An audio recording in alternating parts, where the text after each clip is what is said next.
ዜና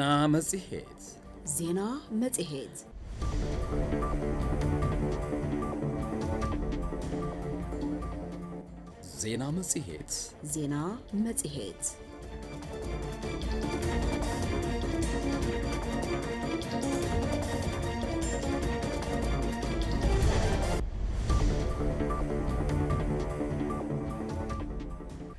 سلام تعنا هبلنا كبرات المسي فنوميتنا 4.4 راديو FM مغلا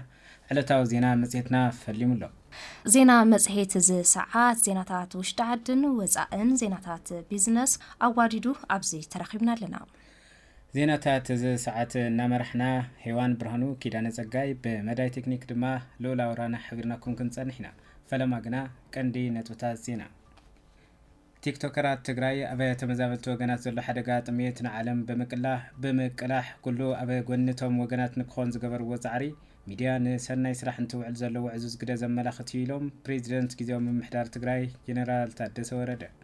أدلاينت متتتاو تكنولوجي زمناوي دقعتاتن بايو سويلن بايو بلانتن بسرعات بمتقام فريات تاوت كدن فعي قبا أكبلو حلافي بيرو حرشا هافتي تفضرو تقراي آيتا آلم برهان حريفيا قليزقوم شفان قرب زروي ستماي تقراي بسنك قينات كابز وصحو عنوات نباستا 400 ويكب مبالو تقريزو أمريكا أب معراب أفريقيا نعبي زخير زلو سقات أخررتي قجلتات نممكات تكنيكاون أما خارن دقف نمهاب ناب نيجيريا وتعدرا وقجل 5 وافرت أفليتا نايزبلون كالو تنزيناتاتنا مرحنا كنصنحنا فالماغنا بحصر زيناتات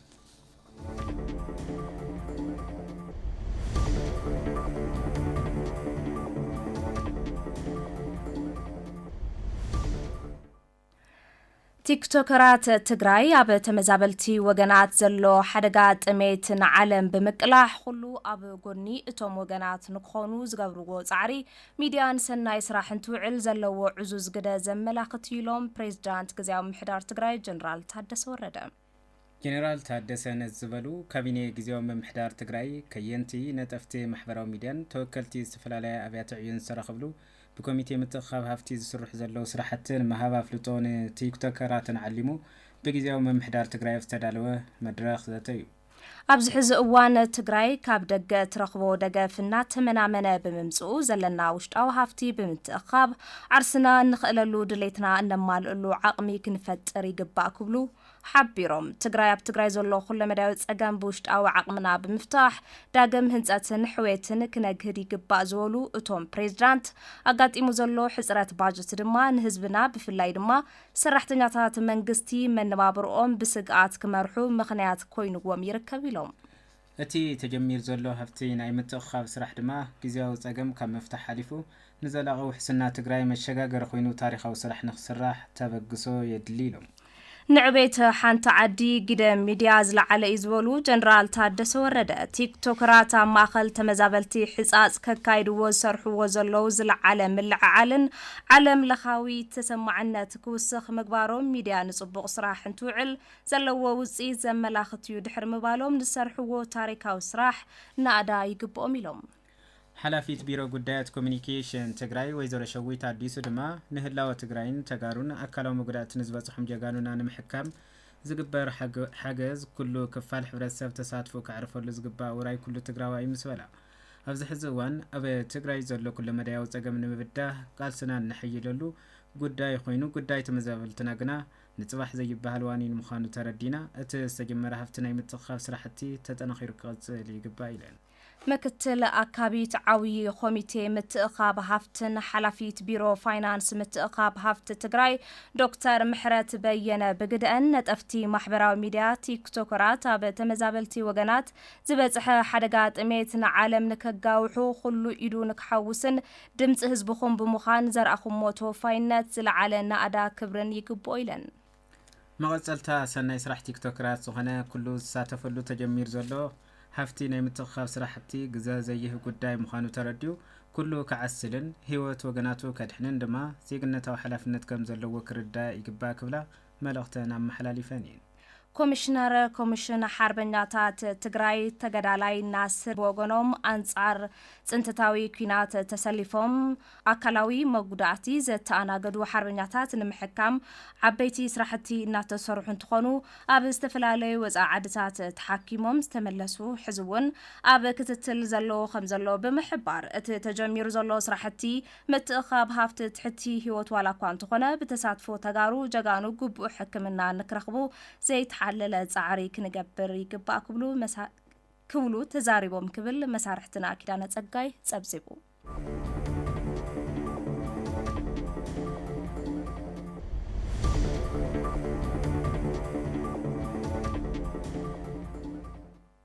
انت نغزل ሽፋን ቀረብ ጽሩይ ዝስተማይ ትግራይ ብሰንኪ ኹናት ካብ ዝበጽሑ ዕንወት ናባስታት 400ታዊ ክብ ምባሉ ተገሊጹ ንዕውትነት ዝስራሕ ሓበርክቶ ዝነበሮም ትካላት መድረኽ ሽልማት አፍልጦ ተኻይዱ ኣብቲ መድረኽ ዝተረኸቡ ፕሬዚደንት ጊዜያዊ ምምሕዳር ትግራይ ጀነራል ታደሰ ወረደ ሽፋን ማይ ትግራይ ኣብ ሓጺር እዋን ካብቲ ዝነበሩ ውድቀት ንምልዓል ዝተፈጸመ ስራሕ ዝናድ ዋላ እኳ እንተኾነ ሕዚ እውን ብትኹረት ክስራሕሉ ዝግባእ እዩ ገዛእዩ ኢሎም بوغان ሚኒስተር ማይን ኢነርጂን ፌደራል ዝተረአየ ተበግሶታት ዝናኣዱ ፕሬዝዳንት ታደሰ ምስ ምስፍሕፋሕ ከተማታት ተዛሚዱ ንተሓቆንቲ ማእኸላት ማይ ጥራሕ ዘይኮነስ ካልኦት ኣማራጽታት እውን ክነናዲ ይግባእ ኢሎም ማይ ንመስተ ጥራሕ ዘይኮነስ ንመስኖን ሓይልን ክንጥቀመሉ ቢሮ ማይን ኢነርጂን ምስ መዳርግቱ ብምዃን ከርሰ ምድሪ ማይ ትግራይ ናብ ረብሓ ክውዕል ክስራሕ እውን እቶም ፕሬዝዳንት ኣተሓሳሲቦም ይኹን እምበር በሳላ ምርብራብ መዳርግታ አካላት ብፍላይ ዋንዋሽ ዝተባለ ገባር ሰናይ ትካልን መዳርግቱን ዝወገን ወስራሕ ዝናድ ምዃኑ ብምግላጽ ቅድሚ ኹናት 57 ሚእታዊ በጽሑ ዝነበረ ሽፋን ጽሩይ ዝስተማይ ትግራይ ብምኽንያት ጽንተታዊ ኹናት ናብ ትሕቲ 15 ሚእታዊ ክወርድ ኸይሉ እኳ እንተነበረ ሕዚ ድማ በሳላ ርብርብ ሓገዝቲ አካላት ናብ ከባቢ 40 ሚእታዊ በጽሑሎ ክብል ድምፂ ወያነ ትግራይ ጸብጺቡ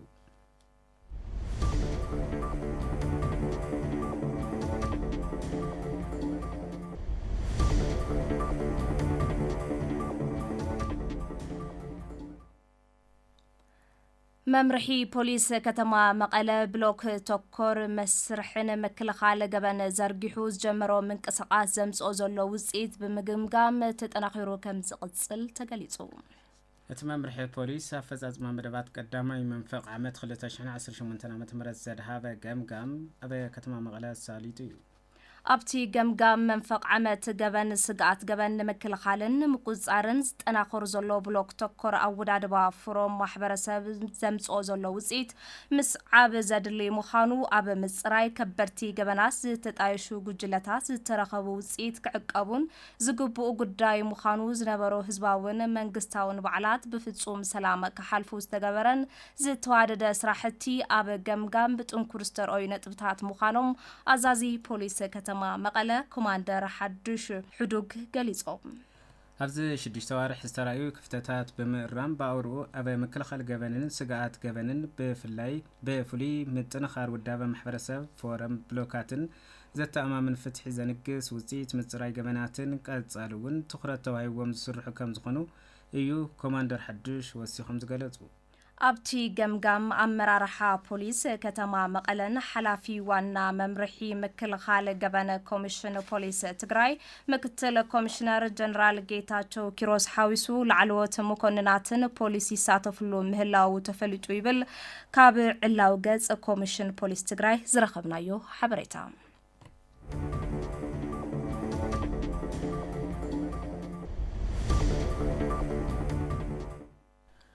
ዕለታዊ ዜና መጽሔት ፈኖሜትን 4.4 ሬድዮ ኤፍኤም መቐለ እናቐጸለ እዩ ማእኸላይ ቤት ፍርዲ ዞባ ምብራቕ ትግራይ ንሓንቲ ተበዳሊት ጓል ኣንስተይቲ ዓሚጹ ንሞት ዝዳረገ መንእሰይ ብ16 ዓመት ጽኑዕ ማእሰርቲ ንኽቕጻዕ በይኑ እቲ ማእኸላይ ቤት ፍርዲ ንድምፂ ወያነ ትግራይ ከም ዝበሎ ተኸሳሲ መንእሰይ በሪሁ ሃይሉ ዝተባሃለ ነባሪ ወረዳ ጋንታ ኣፉሹም ጣብያ ኮኸብ ጽባሕ ብዕለት 10 ጥቅምቲ 2017 ዓ.ም ሰዓት 1 ናይ ሙሸት ጸልማት ጉልባብ ገይሩ ንንእስቲ ሳምራዊት ባራኺ ዝተባሃለት ነባሪት ጣብያ ኮኸብ ጽባሕ ዓሚጽዋ እዩ እታ ዝተደፈረት ንእስቲ በቲ ኩነታት ጉያ ባዕላ ህይወታ ክትሕልፍ ክኢላ እያ ዝበለ ማእኸላይ ቤት ፍርዲ ዞባ ምብራቕ ትግራይ ገበነኛ بعمፅን እታ ንእስቲ ንህይወታ ባዕላን ክትሐልፍ ምክንያት ከም ዝኾነን ተኸሲሱ ጉዳዩ ብሕጊ ክረይ ጸኒሑ እዩ بمسرات زي 26 ጥሪ 2018 ዓመተ ምህረት ተሰይሙ ኣብ ዝውዓለ መጋባእያ ተኸሳሲ ነቲ ገበነ ከም ዝፈጸሞ በመረጋጋጽ ብ16 ዓመት ጽኑዕ ማእሰርቲ ንክቕጻዕ ከም ዝበየነሉ ንምፍላጥ ተኻኢሉ እዩ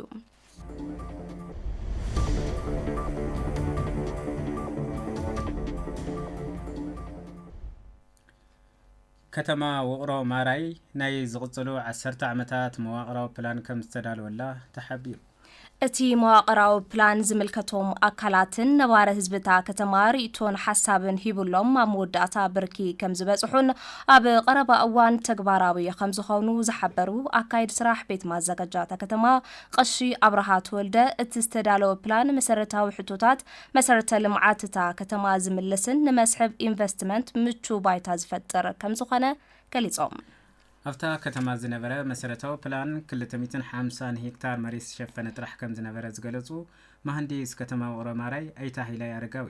እቲ ሕዝ ተዳልዩ ዘሎ መዋቕራዊ ፕላን 10 ዓመት ብ4 ኣንፈት እታ ከተማ ካብ ዝነበራ ጣብያታት ወረዳ ታሕታይ ማይጨው ሓድሽ ቦታ ዝሓወሰን ሕቶ መንበር ገዛ ማሕበራዊ ትካላት ልምዓት ኢንቨስትመንት ነበርቲ ንምምላስ ብዝጥዕም ዝተዳለወን 1130 ሄክታር መሬት ዝሸፈነ ከም ዝኾነ ሓቢሮም ብተወሳኺ እታ ከተማ ብኸንቲባ ክትምራሕ ዘኽእል ኣወዳድባ ዝሓዘ ከም ዝኾነ ድማ ገሊጾም እዮም እቲ ተዳልዩ ዘሎ ፕላን ዘሎ ውራ መሬት ዘተረፈን ሕቶ ምልማዕታ ከተማ ዝምልስ ከም ዝኾነን ኣብ ዝሓፀረ እዋን ተግባራዊ ክኸውን ይግባእ ክብሉ ድማ ተሳተፍቲ ትመድረኽ ገሊጾም እቲ ፕላን ብምትሕብባር ቢሮ ፕላን ከተማታት ትግራይን ዩኒቨርሲቲ መቐለን ከም ዝተዳለወን ኣብ ዝሓፀረ እዋን ናብ ቤት ምክሪ ቀሪቡ ከም ዝጸደቕን ናብ ተግባር ከም ዝእቶን ተሓቢሩ ክብል ድምፂ ወያነ ትግራይ ጸብጺቡ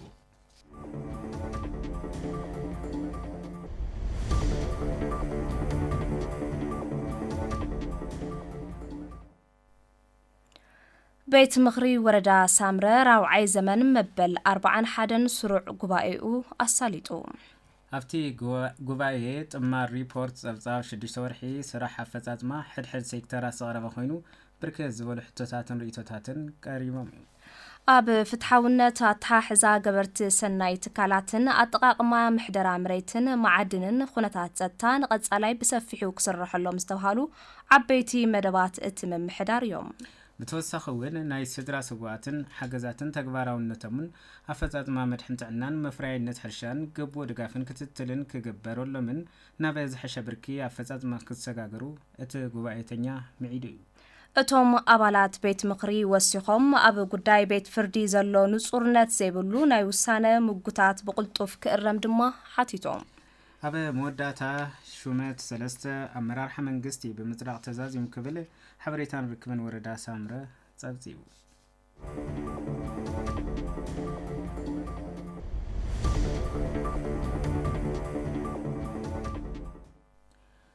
ክቡራን ሰማዕትና ሕዚ ድማ በዝርዝር ናብ ንሪኦም ዜናታት ክንሰግር ኢና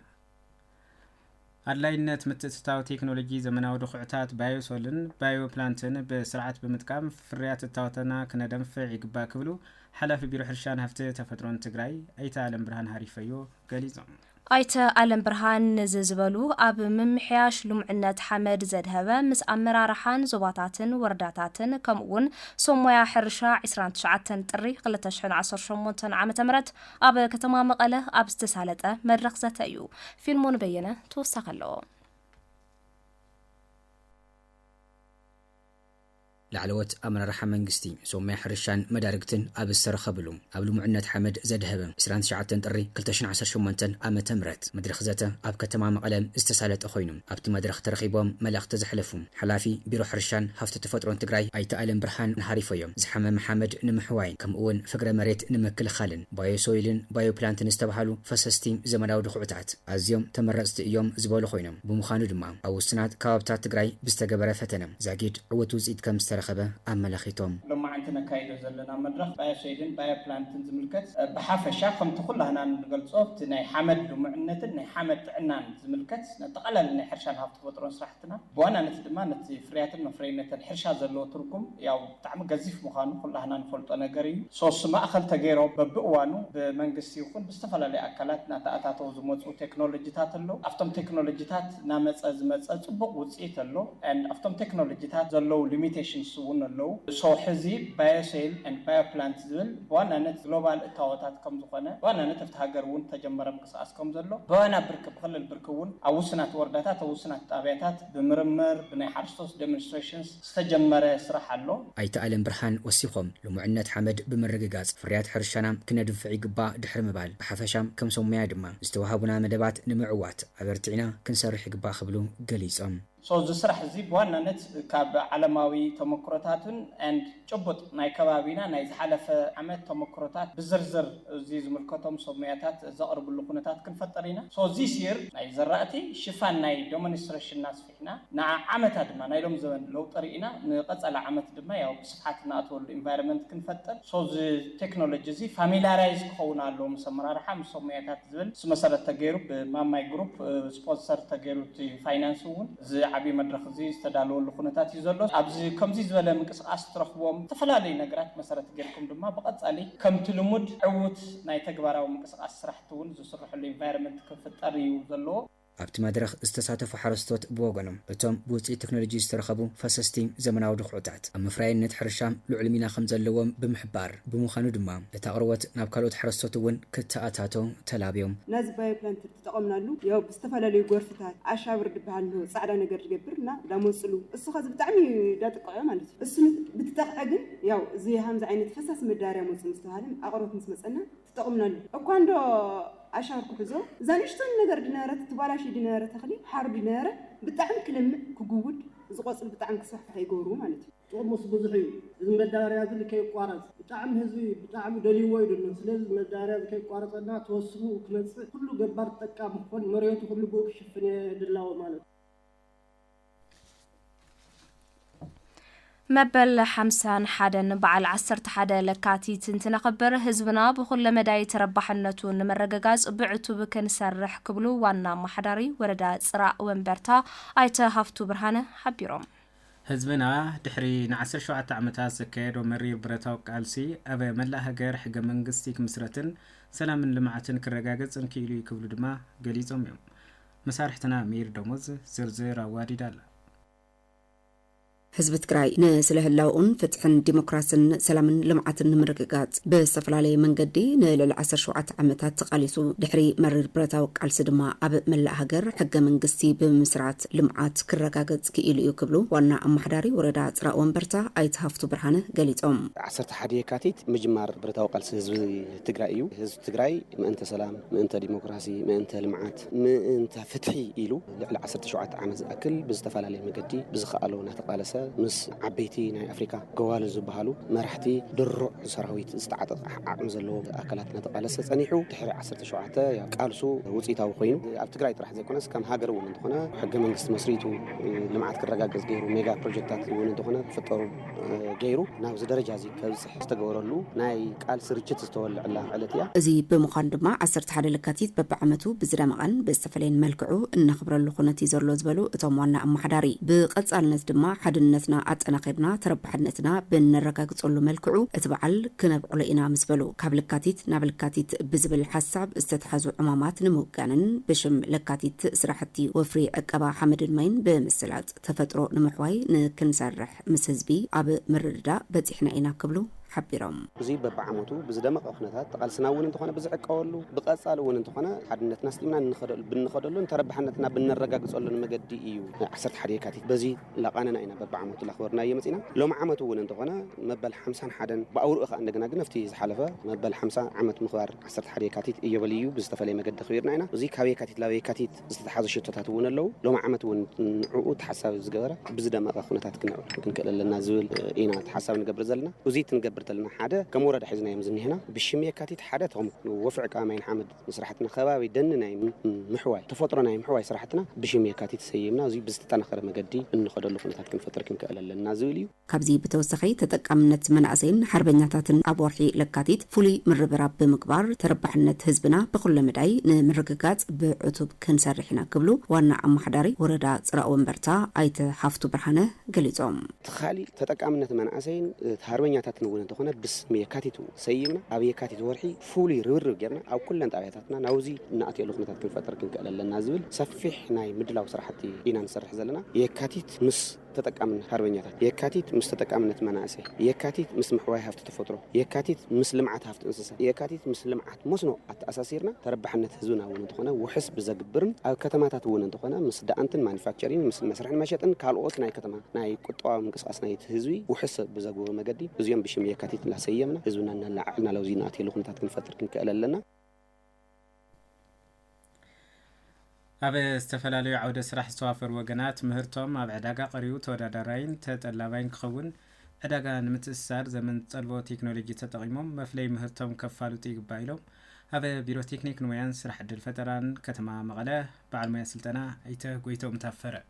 ብተወሳኺ ድማ ኣይቶ ጎይቶም ዘለናሉ እዋን ቴክኖሎጂ ዝተስፋሕፍሐሉ ስለ ዝኾነ ብፍሉይ ኣብ ቴክኖሎጂ ዝተደረኸ ምትእስሳር ዕዳጋ ምፍጣር ኣብ ኩሉ መዳይ ምዕባለ ወሳኒ ምዃኑ ወሲኾም ገሊጾም ገብረዋህድ ዳንኤል ተወሳኺ ኣለዎ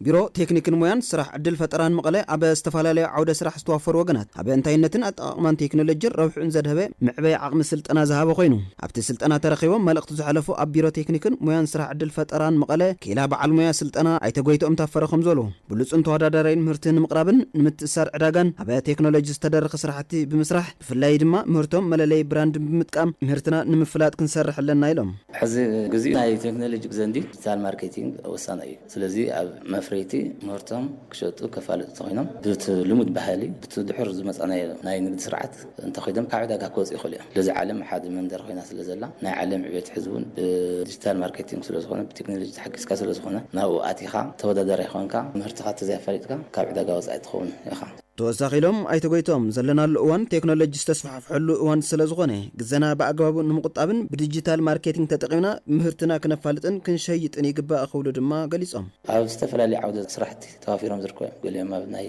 ንህቢ ምርባሕ ወይ ማዓር ምቕራብ ገሊኦም ናይ እንስሳት ምርባሕ ወይ ድማ ጸባ ምቕራብ ዓለብ ዓዲ ኣለዎ ናይ ጥልፊ መሽሩም ኣለዎ እንተሻራ ማለት እዩ ናይ እንቋቑሖን እዩ ደርሆን እንቋቑሖን ኣለዎ እና ዝተፈላለዩ ዘርፍታት ሓዚኦም ዳንት ኢንተርፕራይዝ እዮም ስለዚ ዝተፈላለዩ ዘርፍታት ካብ ኩሉ ተወጻጽኡ እዮም ዕዳጋስ ብልሙድ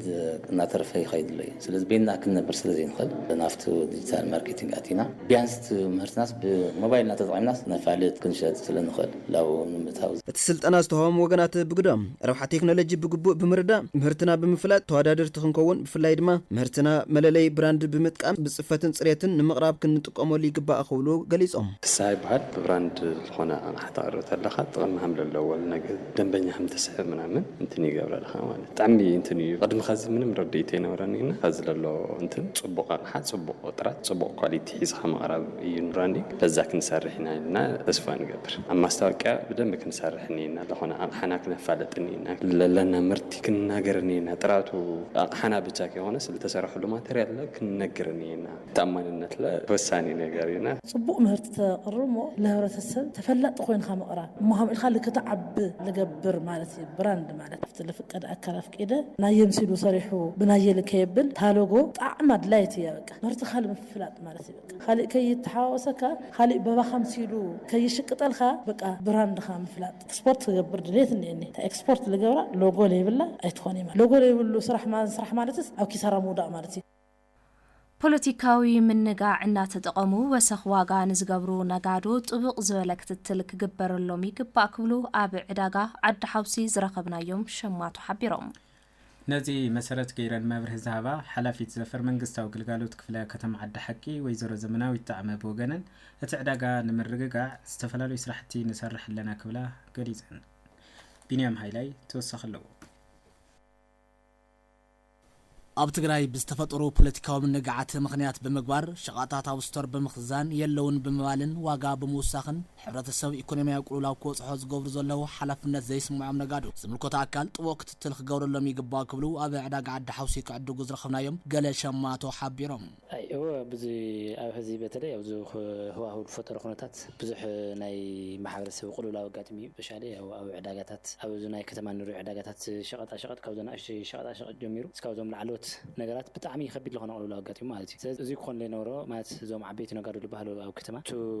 ዝረኽቦ ናይ ፖለቲካል ህዋህው ተጠቒሞም እቲ ማሕበረሰብ ማለት ደንታ ብዘይብሉ መልክዑ ባዕሎም ብዝጠቅም ኩነታት እናኸዱ ይርከቡ ስለዚ እዚ መንግስቲ ናይ ንግዲ ኢንዳስትሪ ክኾን ይኽእል ጥብቂ ክትትል ክግበረሉ ኣለዎ የድልዩ ኣነ በቃ ኣብ ቱና ዕዳጋ ዘሎ ማለት እዩ ማለት ዕዳጋ ናቱ ፖለቲካል እዚ ምስዚ ተፈጢሩ ዘሎ ፖለቲካዊ ኩነታት ኣብ ትግራይ ብጣዕሚ ሓያል ዝኾነ ቁልውላው ናይ ኢኮኖሚ ንዕዳጋ ንህሪ ይረአ ኣሎ እዩ እዚ ዝገብሮ ዘሎ ምክንያት ድማ ፖለቲካዊ ኩነታት ይኹን እምበር ኣብዚ ሰዓት ዘሎ ፖለቲካዊ ኩነታት ብጣዕሚ ኣብ ከቢድ ቁልውላው ስለዘሎ ኣብ መቐለ ክንሪኦ ተለና ብጣዕሚ ና ንግዲ ነገራት ሓያል ሃይል ዝኾነ ዋጋ ወሲኾም ይርከቡ ኩሉ ነገር በቃ ስቲል ኣብዞም ካብ ደቂቕ ነገር ጀሚሮም ሳዕ ቤቲ ኩሎም ነጋዶ ኣብ ብጣዕሚ ዕዳጋ ምውሳኽ ይርከቡ ነዚ መበገሲ ብምግባር መብርሂ ከባና ዝሓተትናየን ሓላፊት ዘፈር መንግስታዊ ግልጋሎት ክፍለ ከተማ ዓዲ ሓቂ ወይዘሮ ዘመናዊት ጣዕመ ከም ዝበለኦም ፀገምቲ ኩነታት እናተጠቐሙ ዋጋ ዝውስኹን ሓልሓሊፎም ድማ ትራንስፈር ኣይንቐበልን ዝብሉ ነጋዶ ከም ዝነበሩ ብምሕባር ምስ መዳርግቲ ኣካል ብምውዳድ ኣስተምህሮታት ክወሃብን ስጉምትታት ክወሰድን ብምግባር ናይ ዕዳጋ ምርግጋእ ተሰሪሑ ኢለን ከም ክፍለ ከተማ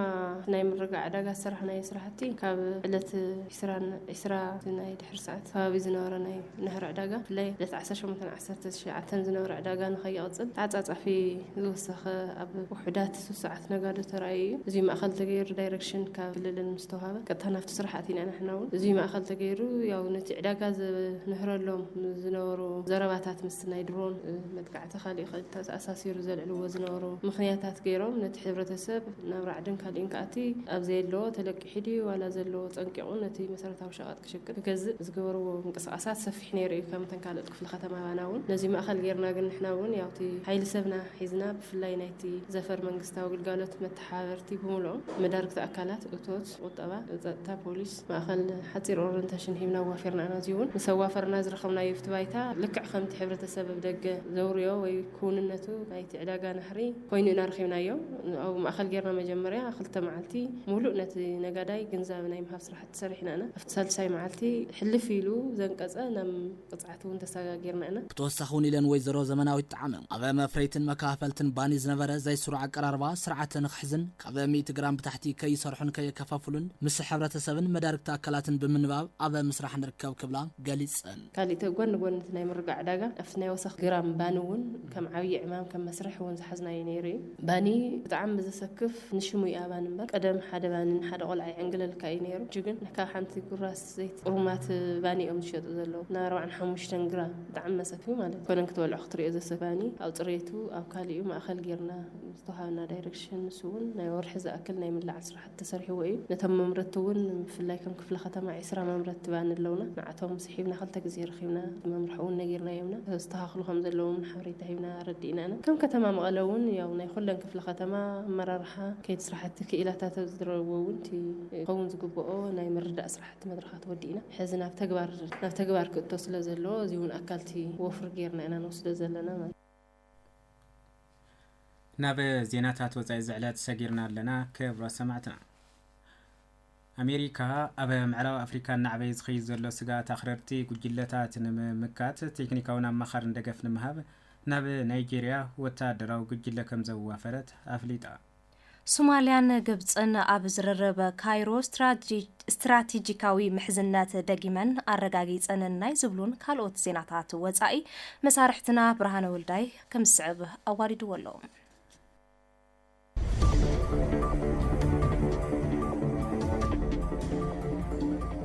يا نفتي فلما حبريتا كسجروكم سوماليان جبزن أبا زرب كايرو استراتيجيكاو محزنتنا دقيمانا رقاقيتن منستر قدات وصانا على ملخومة حبارن فدرالاويت ريبابليك سوماليا آتو عبد السلام علي مسا جبز مزنهم بادر عبد الافسي أبا كايرو العلواي درجة دبلوماسيا مخكر كم زكادو مع خل زينا سومال سونا حابيرون تزرب أبا مونغو خليتين حقرا زلو عميق تاريخا وركب زيادة نمت أنخارن أبا وسنت زباو قدات زلوان مرقزين مرقاقين زعلما خمزو خانا دم ድማ ተሓቢሩ ኣብቲ ዝርርብ ክልቲኦም ሚኒስተራት ብፍላይ ኣብ ሓበራዊ ፖለቲካውን ጸጥታውን ረብሓታት ዘለዎ መድያት ክልተኣው ምትሕባሮም ዝያዳ ንምዕባይ ዝሕግዙ መንገድታት ከም ዝተዘራረቡ ድማ ተሓቢሩ እቲ ዝርርብ ኣብ መንጎ ሞቃዲሾን ካይሮን ነዊሕ እዋን ጸንሐ ዝምድና ሕድሕዳዊ ምድግጋፍን ሓበራዊ ራእይ ዘባዊ ምርግጋዕን ዘንጸባርቕ ምንባሩ እውን ተሓቢሩ ኣሎ ሚኒስተር ባድል ዓብደላፍቲ ግብጺ ንሓድነት ልዕላውነትን ግዛኣታዊ ሓድነትን ፌደራላዊ ሪፐብሊክ ሶማልያ ዘለዋ ዘይነቕነቕ ደገፍ ደጊሞም ድማ ኣረጋጊጾም ኣለዉ እዚ ምርግጋጽ እዚ ምኽባር ደዋት ሃገራት ቀርኒ ኣፍሪካን ልዕላውነት ሃገራትን ቀንዲ ትኹረት ዲፕሎማስያዊ ዝምድናታት ኣብ ዝኾነሉ ወሳኒ እዋን እዩ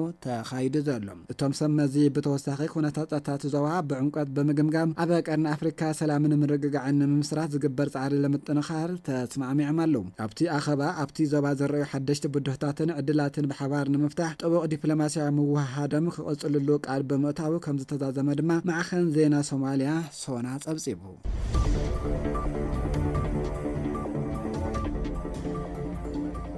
ኣሜሪካ ኣብ ምዕራብ ኣፍሪካ ንዓበይ ዝኸይድ ዘሎ ስጋኣት ኣኽረርቲ ጉጅለታት ንምምካት ተክኒካውን ኣማኻርን ድጋፍ ንምሃብ ናብ ናይጀርያ ወታደራዊ ጉጅለ ከም ዘዋፈረት ኣፍሊጣ ብመሰረት ጸብጻብ ኣሜሪካ ኣፍሪካ ኮማንድ ኣፍሪኮም ቀንዲ ዕላማ ናይዚ ምውፋር ናይጀርያ ኣብ ሰሜናዊ ግዛኣታታ ብባኮ ሓራምን ኢስዋፕን ዝፍጸም መጥቃዕቲ ንምምካት ኣብ ትገብሮ ጻዕሪ ንምሕጋዝ ምዃኑ ሓቢራ ኣላ እዚ ወፍሪ ምስቲ ኣብ ቀረባ እዋን ኣብ መንጎ ክልቲአን ሃገራት ዝተበጽሐ ሓድሽ ስምምዕነት ጸጥታ ዝስማዕማዕ ምዃኑ ድማ እናተገለጸ እዩ እቲ ወታደራዊ ጉጅለ በቐጥታ ኣብ ውግእ ስርሕታት ኣይክሳተፍን ዝተባሃለ ኮይኑ ስትራቴጂካዊ ምኽርታት ከምኡውን ምሕያል ዓቕሚ ሰራዊት ናይጀርያ ጸረ ራዕዲ ዘተኮረ ክኸውን ከም ዝኽእል ድማ ተገሊጹ እዚ ስጉምቲ ዝውሰድ ዘሎ ኣሜሪካ ኣብ ወርሒ ታሕሳስ 2025 ኣብ ልዕሊ እቶም ዕጡቓት መጥቃዕቲ ነፈርቲ ድሕሪ ምፍጻማ ምልክት ተወፋይነት ክልቲአን ሃገራት ምዃኑ እናተገለጸ እዩ ኣሜሪካ ምስፍሕፊሕ ግብረ ራዕዲ ንዘባዊ ሰላም ዓብዪ ስጋኣት ምዃኑ ድሕሪ ምግላጻ ኣብዚ መዳይ እዚ ዘለዎ ቁልፊ ተራ ንምሕያለ ምስ ናይጀርያ ክትሰርሕ ምዃና ድማ ኣፍሊጣ ኣላ እዚ ሓድሽ ስምምዕ ቅድሚ ሕዚ ኣብ ጸጥታዊ ምትሕባር ክልቲአን ሃገራት ዝረአ ዝነበረ ወሰን ከም ዘወግድ ተስፋ ተነቢሩሉ ከም ዘሎ ድማ ሮይተርስ ጸብጺቡ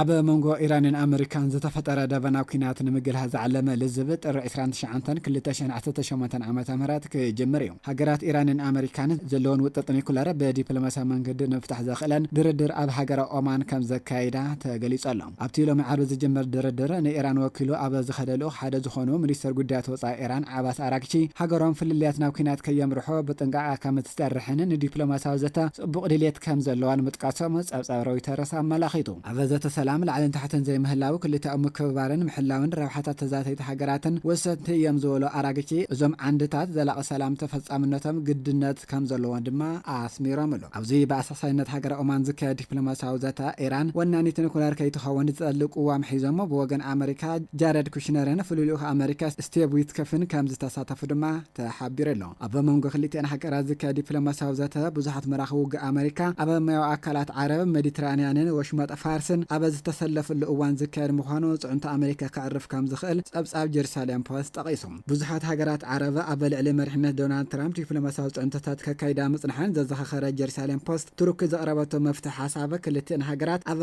ኣማን ተራኺበን ንኽዝትያ መሰረት ከም ዝኾነ ድማ ኣብሪህ ኣሎ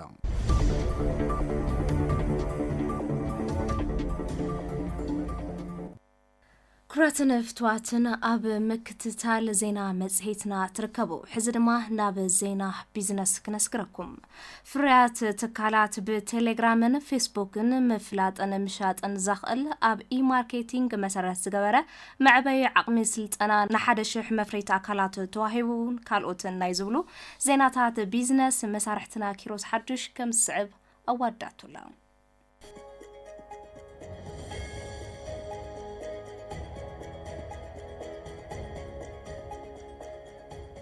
يمسكن مس زيناتات بيزنس زعلت كيروس حدش عبيركم كتصنحيه فلمانا بزحرخو حصيره زينا كسكركم فريات تكالات بتليجرام فيسبوك مفلات مشات انا زخل سلطنا توهيبو اب اي ماركتينج مسارات زغبره معبي عقم سلطنا ن1,000 مفريت اكالات توهيبو بمتحبار افريكان ماركت جروبن اوربيت انوفيشن هابن استبحال تكالات استدادو سلطنا بتليجرام هنا بفيسبوك زغبر فريات ناي مفلات مشات سرحتي مسراح زخل ተግባር ዝተደገፈ ስልጠና ምዃኑ ተሓቢሩ ኣብቲ ስልጠና ይሳተፉ ዘለዉ መፍረይቲ ኢንተርፕራይዛት ዝሰርሕዎ ስራሕቲ ብዝፈጥርዎ መራኸብቲ ቻነላት ኣቢሎም ምስ ካልኦት መፍረይትን ዓደግትን ኣካላት ክራኸቡን ምህርቶም ክሸጡን ዝኽእሎም ምዃኑ ተሓቢሩ እቲ ኣብ ከተማ መቐለ ዝርከብ መፍረይቲ ወሃብ ዘሎ ስልጠና ኣብ መላእ ትግራይ ናብ ዝርከባ ከተማታት ዘለዉ መፍረይቲ ብቀጻልነት ከም ዝወሃብ ኣብ መረባ ማሕበራዊ ሚድያ ቢሮ ኢንዱስትሪ ትግራይ ዝተጠቅዐ ሓበሬታ የመላኽት።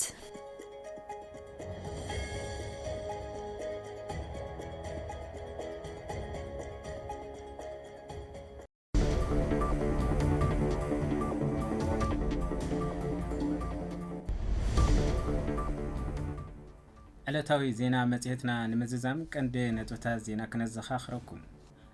ቲክቶከራት ትግራይ ኣብ ተመዛበልቲ ወገናት ዘሎ ሓደጋ ጥሜት ንዓለም ብምቅላሕ ኩሉ ኣብ ጎኒ እቶም ወገናት ንክኾን ዝገበርዎ ጻዕሪ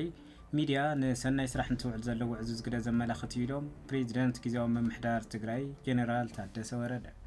ኣድላይነት ምትእትታው ቴክኖሎጂ ዘመናዊ ድኹዕታትን ባዮሶይልን ባዮፕላንትን ብስርዓት ብምጥቃም ፍርያት እታወታትና ክድንፍዑ ይግባእ ክብሉ ሓላፊ ቢሮ ሕርሻ ሃፍቲ ተፈጥሮ ትግራይ ኣይተ ኣለም ብርሃን ሃሪፈዮ ገሊጾም። ሽፋን ቀረብ ጽሩይ ስተማይ ትግራይ ብሰንኪ ኩናት ካብ ዝበጽሑ ዕንወት ናብ ኣስታት 400 ክብ ምባሉ ተገሊጹ። ኣሜሪካ ኣብ ምዕራብ ኣፍሪካ ንዓበይ ዝኸይድ ዘሎ ስግኣት ኣኽረርቲ ጉጅለታት ንምምካት ቴክኒካውን ኣማኻርን ደገፍ ንምሃብ ናብ ናይጄርያ ወታደራዊ ጉጅለ ከም ዘዋፈረት ኣፍሊጣ። ዜና መጽሔትና ዝወዲና ምስ ዝተረፉ ምድለዋት ፈኖ 104.4 ሬድዮ ኤፍኤም መቐለ ሰናይ ግዜ።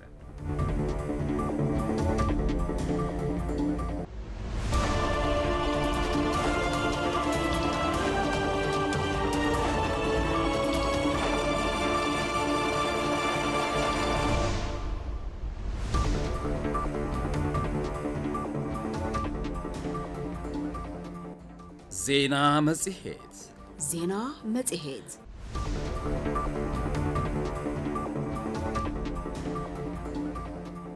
ዜና መጽሔት ዜና መጽሔት